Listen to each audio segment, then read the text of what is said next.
Tonight, there is breaking news as we come on. Reports of multiple tornadoes touching down just moments ago. The images coming in right now, the confirmed tornadoes, the terrifying scene in Wisconsin and in Minnesota, the system moving across several states, the Midwest and the Northeast. There are severe weather alerts at this hour from Texas all the way up to the Northeast. 60 million Americans on alert. Meteorologist Lee Goldberg standing by live. He has the timing of this system as we head into the night, and then the dangerous weather expected tomorrow. Also tonight, hear the dramatic moments today at the Sean Diddy Combs trial, the cross-examination of his ex-girlfriend, the star witness in this case. Tonight, ABC News now learning about a new and alarming outage for air traffic controllers, this time in the Denver area. Controllers unable to reach planes, and tonight, an air traffic controller in the Northeast breaking their silence, claiming they helped prevent 2 passenger jets from colliding. The chilling case unfolding. Police say a teenage daughter escaping her parents, allegedly held captive for at least 7 years. Authorities say kept in a dog crate. She escaped, running to a neighbor who told authorities, "I hadn't seen her in years." President Trump, the first American president to visit the United Arab Emirates in nearly 30 years. Also tonight, what Trump is saying about Vladimir Putin not showing up for talks on Ukraine. And back in Washington, the Republicans now sounding the alarm about that $400 million jet being given to President Trump, who wants to use it as Air Force One. The Supreme Court tonight, the justices hearing arguments over President Trump's executive order that would end birthright citizenship, and the judges who have so far blocked this, what the justices at the High Court signaled. Tonight, news coming in, a 2-year-old has survived a fall from a balcony on the 15th floor. How the baby survived. The alarming scene on a golf course tonight, a 70-year-old golfer hit by an SUV tearing across that course. The economy tonight and the prices you pay, and what Walmart's CEO said today about prices soon going up and why. And we remember a famous actor tonight. He was in 3 James Bond movies. From ABC News World Headquarters in New York, this is World News Tonight with David Muir. Good evening, and we begin tonight with the harrowing scenes playing out in just the last hour or so. Several confirmed tornadoes touching down, and a tornado watch has just been issued for the city of Chicago tonight and the surrounding areas. In fact, multiple states under tornado and severe weather alerts in the Midwest, and millions then bracing for storms from Texas all the way up to the Northeast. Just some of the images coming in tonight. Just as we came on, the dark clouds gathering over Minneapolis. You can hear the tornado sirens right there, right across the city. East of Minneapolis tonight, this twister tearing across farmland near New Richmond, Wisconsin. Again, several reported tornadoes, and tonight the tornado watches and warnings, including Minneapolis, Milwaukee, Green Bay.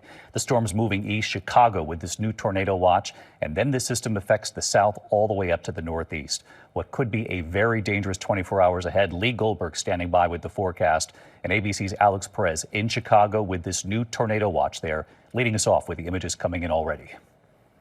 Tonight, millions in the Midwest on alert for powerful storms. Oh my God. East of Minneapolis, this massive twister spotted tearing up farmland near New Richmond, Wisconsin.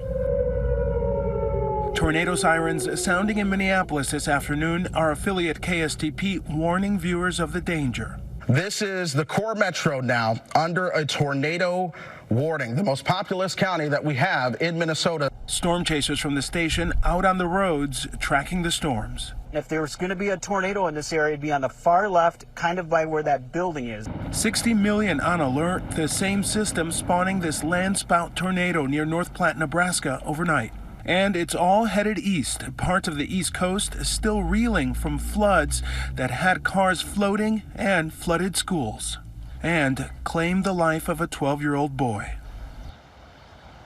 And David, there are tornado watches across the region, including right here in the Chicago area through the evening. Chicago officials taking no chances, delaying the start of tonight's Beyonce concert until it's safe. David? Yeah, everyone's going to take these watches seriously. Alex, thank you. Leading us off here, Chief Meteorologist Lee Goldberg at our New York station here, WABC, tracking it all for us. Hi, Lee. Hi, David. We've had multiple tornado reports west and east of Minneapolis, reports of debris on the ground, and that tornado watch will go until 10 o'clock for parts of Minnesota and into Wisconsin. It's also severe thunderstorm watch, parts of Missouri into Arkansas. Now, these storms move east overnight. They'll be near Milwaukee and Chicago by about 8 o'clock, and storms may wake you up in parts of Louisville down to Nashville by morning. Another area over central Pennsylvania that'll be moving into the New York City area. Tomorrow, the severe threat from Texas to southern New Jersey, but the highest severe risk, a level 4 out of 5 from St. Louis to Evansville to Louisville. Strong destructive tornadoes, maybe even some baseball-sized hail. A dangerous afternoon and evening. Some of these storms move into the Northeast over the weekend. David? Lee Goldberg, our thanks to you as well tonight. We turn now to the trial of Sean Diddy Combs here in New York. Tonight, the cross-examination of the prosecution's star witness, Sean Combs' ex-girlfriend, Cassie Ventura. Defense lawyers today confronting her in court with messages that she and Combs exchanged, challenging some of her claims. Aaron Katersky was at the courthouse, and a warning again tonight. Some of this testimony is difficult. In hours of cross-examination, lawyers for Sean Combs using ex-girlfriend Cassie Ventura's own words in an attempt to portray her not as a victim of sex trafficking, but as a willing, even eager participant in his swingers lifestyle. Hey, baby. In hushed tones, 8 months pregnant and with her husband in the room, Ventura reading aloud intimate, often explicit text messages about the sex she desired. One juror appeared to shake her head, others leaned in to read along. "I'm always ready to freak off," one of her messages said, referencing the drug-fueled sessions with male prostitutes that Ventura said became an integral part of her relationship with Combs. Defense attorneys harping on her apparent enthusiasm. "To make him happy, you told him that you wanted to do freak-offs." Ventura pushed back. "No, there's a lot more to that." But the defense suggested Ventura became reluctant only when she felt dirty and grimy, as opposed to sexual and spontaneous. As she said in one of her emails to Combs, "I get nervous that I'm just becoming the girlfriend that you get your fantasies off with, and that's it." Ventura testified Combs coerced her into sex under threat of violence and blackmail. But on cross-examination, she said Combs was also violent because of jealousy and her infidelity, telling the jury dating rapper Kid Cudi and actor Michael B. Jordan prompted arguments that could be a little scary.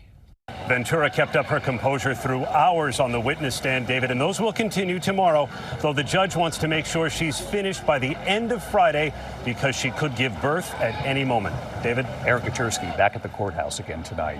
This evening, ABC News learning of a new and alarming air traffic control outage. This time, controllers in the Denver area losing communications with planes for some 90 seconds. This happened on Monday. This has already happened multiple times at Newark Airport. And tonight, an air traffic controller coming forward saying he saw 2 passenger jets here in the Northeast just seconds away from a mid-air collision. Here's Gio Benitez. Tonight, ABC News is learning about a new and alarming outage at an air traffic control center near Denver that left controllers unable to communicate with some planes for nearly 90 seconds. The FAA says 2 radio transmitters went down just before 2 p.m. Monday at a facility that handles planes flying above 18,000 feet in and around Colorado. Air traffic controllers quickly moving pilots to a backup radio channel. On 120575, we're supposed to switch over to Denver 118-475. What we have here really is radio failure that we've seen many times before. We're going to see it again until we change things around. But it was a very orderly procedure in terms of backing it up. This all comes after a series of tech issues at Newark's Liberty Airport, a system-wide outage back on April 28th at a Philadelphia facility, causing air traffic controllers to lose radar and communications with planes packed with passengers for up to 90 seconds. And tonight, a controller at that facility now coming forward, recounting the moment on May 4th when he saw 2 planes just seconds from colliding midair. Jonathan Stewart telling the Wall Street Journal he was manually keeping track in his notebook, worried that radar and radio communication might fail again. When he saw the 2 aircraft on a collision course, he instructed the pilots to turn the planes away from each other, but the incident leaving him badly shaken. Stewart says he took stress-related trauma leave after the incident, adding, "I don't want to be responsible for killing 400 people." Meanwhile, David, the FAA has been meeting with the airlines for the past 2 days to figure out how many flights each airline must cut at Newark. We've just been told that meeting will go into a 3rd day. David? All right, Gio Benitez with us tonight. Gio, thank you. Now to the chilling case unfolding in Camden County, New Jersey. Police say a teenage daughter escaping her parents, they say held captive for 7 years. Authorities say she was kept in a dog crate. She escaped running to a neighbor who said they hadn't seen her in years. Here's our Chief Justice correspondent, Pierre Thomas. Tonight, police say this was a house of horrors for an 18-year-old daughter allegedly held captive by her mother and stepfather for 7 years. Her parents accused of keeping her in a dog crate. That's absurd. Why would you keep a child in a dog cage? Police say the parents also padlocked the child in a bathroom, beat her repeatedly, and chained her like a slave. She escaped and made her way to a neighbor who spoke to our ABC station, WPVI. She definitely had scars on her wrist from, I think, being chained up. That neighbor hadn't seen the victim in 11 years. Tonight, the young woman's mother, Brenda Spencer, and her stepfather, Brandon Mosley, facing kidnapping charges. Mosley also facing charges for allegedly sexually abusing the young woman. To me, this is the most abhorrent, heinous crime anyone could commit. David, police say the nightmare began when the young lady was removed from school in only the 6th grade. Another 13-year-old child was also living in the home. David? Pierre Thomas live in Washington. Pierre, thank you. Now to President Trump tonight, the first American president to visit the United Arab Emirates in nearly 30 years. The news he made there and what the president is also saying tonight about Vladimir Putin not showing up for talks on Ukraine. As Republicans in Washington now sound off on this gift of a $400 million jet that the president wants to use as Air Force One. Mary Bruce traveling with the president. President Trump today welcomed with great fanfare to the United Arab Emirates, the third and final stop of a Middle East tour designed to boost business ties with wealthy Arab states, where his own family has major financial interests. It is so beautiful. Very proud of my friends. Trump and the president of the UAE announcing a new artificial intelligence partnership, including a planned data center powered in part by American-made chips. We are going to be your friend and we're going to be your partner.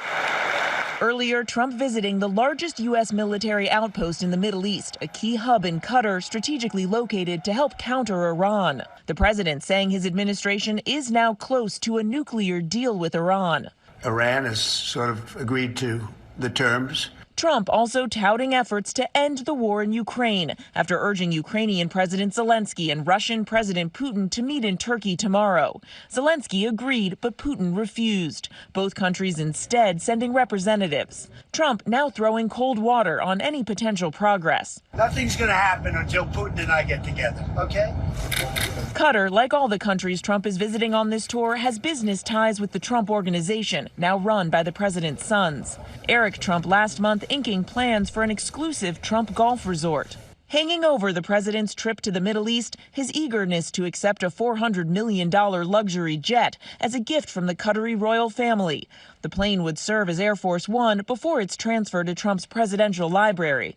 But tonight, even some of the president's close allies are raising objections. Qatar, supports Hamas. Okay, actually, the Hamas leaders live in Qatar. I trust Qatar like I trust a rest stop bathroom. Now, this deal is still not done, but the president is facing increasing political pressure back home. Even some top members of his own party are pushing back, saying this deal needs to be closely scrutinized, raising security and legal concerns. David. Mary Bruce reporting from the Middle East all week. Mary, thank you. We turn now to an historic battle at the Supreme Court tonight. The justices hearing arguments over President Trump's executive order that would end birthright citizenship, and the lower court judges who have so far blocked the order. Here's Rachel Scott. Birthright. That's a big one. Tonight, the Supreme Court grappling with one of President Trump's most controversial moves, his day one executive order revoking the right to citizenship for every baby born in the United States. Just absolutely ridiculous, but, we'll see.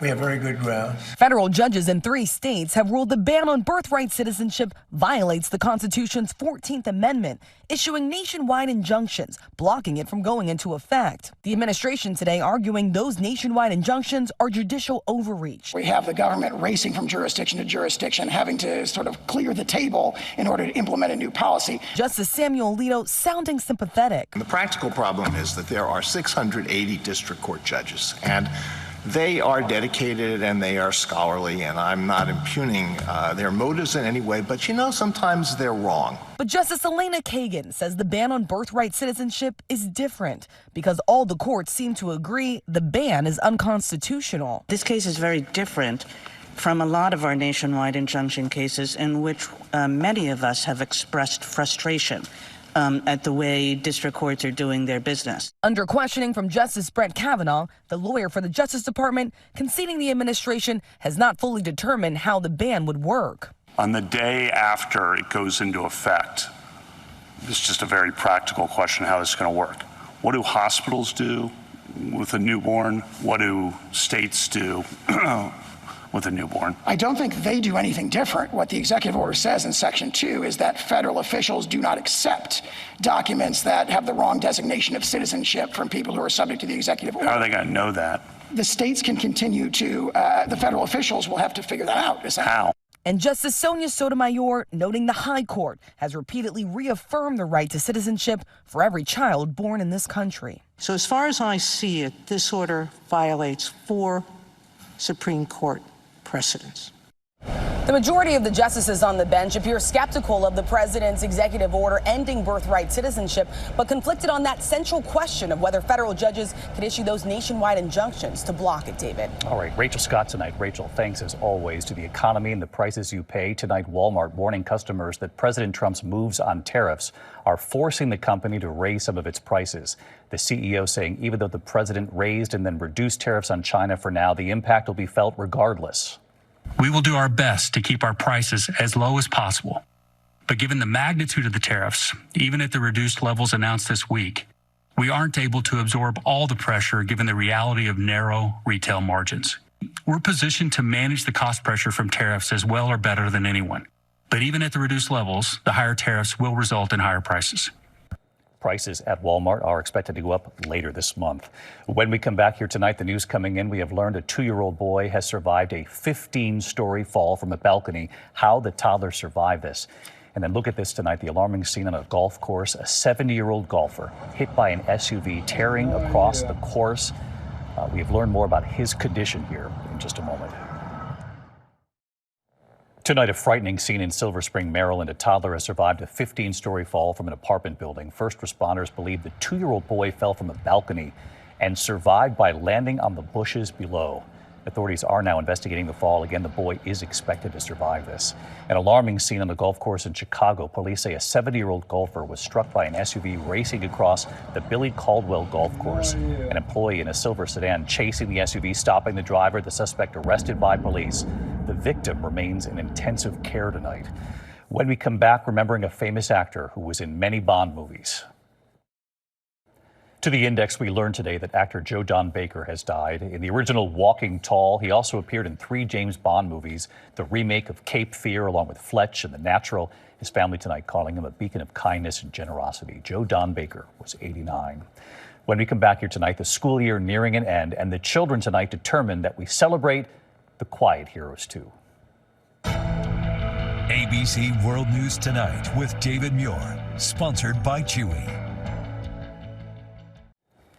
Finally tonight here, America Strong. With the school year ending, from the custodians to the bus drivers, the school children who say they got us here too. At Cannons Elementary School in Spartanburg, South Carolina, they are cheering for their beloved custodian, Mr. Punzel Fernandez. Mr. Fernandez started working at the school back in 1987, nearly 40 years ago. So for his 80th birthday, the students, the teachers, they all wanted to celebrate him, lining the elementary school hallways and surprising him. Singing happy birthday to Mr. Fernandez. And right here tonight, hi, David. That proud custodian. They touched me, touched my heart. I love everyone. They show me they love me too. And joining us too, hey, David, the school principal, Mrs. Elizabeth Phillips. He makes sure that we have what we need all of the time. He loves the children, he loves the staff, and we all love him.